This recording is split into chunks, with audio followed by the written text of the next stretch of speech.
जी देखिए, एक फैसला शायद कल भी आया था सुप्रीम कोर्ट का, जिसमें कि सुप्रीम कोर्ट ने कहा था कि मूवी को रिलीज़ होने दीजिए और जनता डिसाइड करें कि क्या होना चाहिए। पर ठीक है, अब जो कुछ हुआ है, पर ये नहीं होना चाहिए था, क्योंकि ये जो रिट है जो मूवी के अगेंस्ट लगी है, वो शायद 3 या 4 दिन पहले ही लगी थी ना, शायद यही कुछ रहा होगा। पर एक याचिका जो कि मैंने लगाई थी आज से करीब मेरे पिताजी के इंसिडेंट में, जो कि 3 साल पहले हुआ था 28 जून 2022 को, उस केस का कोई निष्कर्ष नहीं निकला। ठीक है, आज तक वो केस वैसा का वैसा है। ठीक है, उस केस में 150 गवाह थे, 150 प्लस गवाह थे, उसमें शायद 15 या 16 की पेशियां भी नहीं हुई। ठीक है, और ना उसमें फास्ट ट्रैक लगा, ऊपर से वो जो केस है वो सीबीआई को एडिशनल चार्ज दिया हुआ एनआईए का। ठीक है, वहां चल रहा है, तो उसमें डे बाई डे हियरिंग भी नहीं होती, नहीं उसमें बराबर पेशी हो रही है।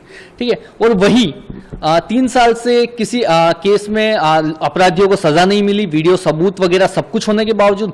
और जब एक हकीकत एक मूवी के जरिए देश को दिखाना चाहता है कोई, ठीक है, कि उस समय क्या हुआ था 28 जून 2022 को, तो उसके लिए पूरा एक संगठन खड़ा हो जाता है, जमीयत उलमा हिंद, ये मौलाना मदनी जी आ जाते हैं कि नहीं, मूवी पर रोक लगनी चाहिए, मूवी पर रोक लगनी चाहिए। और सिर्फ 3 दिन के अंदर हमें पता चल रहा है कि मूवी पर रोक भी लग गई। मतलब कितना हमारा जो कानून है वो कितना तेज है ना, एकदम फास्ट। ठीक है, पर वही जब किसी केस में अपराधियों को सजा देनी होती है तो वो नहीं हो रही।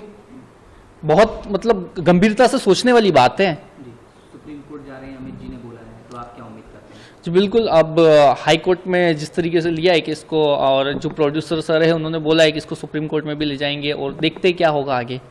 पर कहीं ना कहीं जिस तरीके की ये जो चीज़ें हो रही है ना, ये नहीं होनी चाहिए थी हमारे देश में, क्योंकि एक तो किसी तरह मेरे पिताजी को उस समय मार दिया गया। ठीक है, उसके बाद उन्हें अभी तक न्याय नहीं मिला। ठीक है, उसके बाद जब एक मूवी आ रही है पूरे देश को दिखाने के लिए कि किस तरीके से, किस सोच के जरिए आतंकवादी विचारधारा के तहत पाकिस्तानियों के जुड़ाव के साथ मेरे पिताजी को मार दिया गया था, और मूवी में भी वही सब कुछ दिखाया गया है। ठीक है, कि किस तरीके से आतंकवादियों ने साजिश करके मेरे पिताजी को मारा।